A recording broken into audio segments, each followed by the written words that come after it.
pulls that are correct with him side of the pace car, lights go off, and he dips out on the pit lane. Here they come down the hill, then to turn number 12. One car dips on the pit lane out here on the outside, and there's the green flag as they come out turn 4.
Watch your head.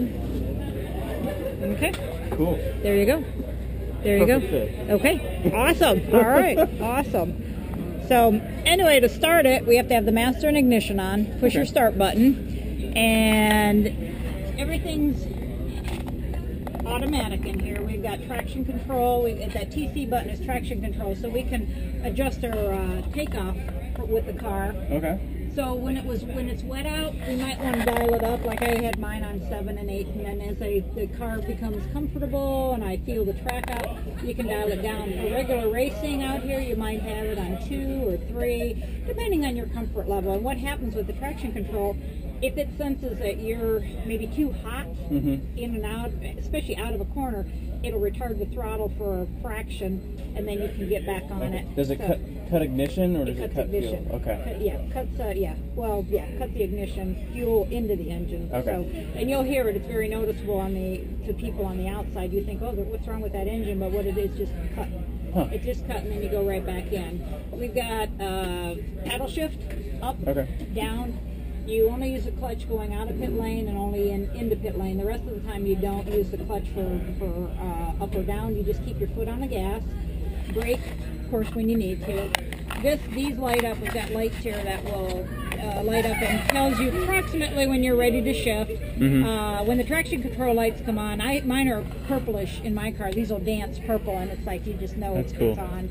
It's working. It's doing its thing. Yeah. So radio, talk to the guys. If we have some sort of alarm, like we've got speed, engine temp, we've got different modes over here we can scroll through. Engine temp, oil temp, pressures, times. So we've got a lot of data that can come on there if need be. Drink. We have a drink button. That's our cooler. If we run a cool suit for the endurance races, it hooks into our uniform. The drink connector hooks to our helmet. So if we want a drink, you just press the button and it squirts into your mouth. Neutral, we use neutral to go down. Like if we want to be in neutral gear, push this button down. For the pits. Yeah, for downshifts. But that's going into neutral. We do have a reverse on here. We put into neutral, and then that lever there, you just pull it forward, and it'll put you into reverse. Okay. And it's pretty self-explanatory here. Mirrors, mapping. We got different mappings for when we're in a race, full race mode. Like you always keep it at 3 for your maximum fuel intake. If we're under yellows, we run a lot of yellows when we're out there running races.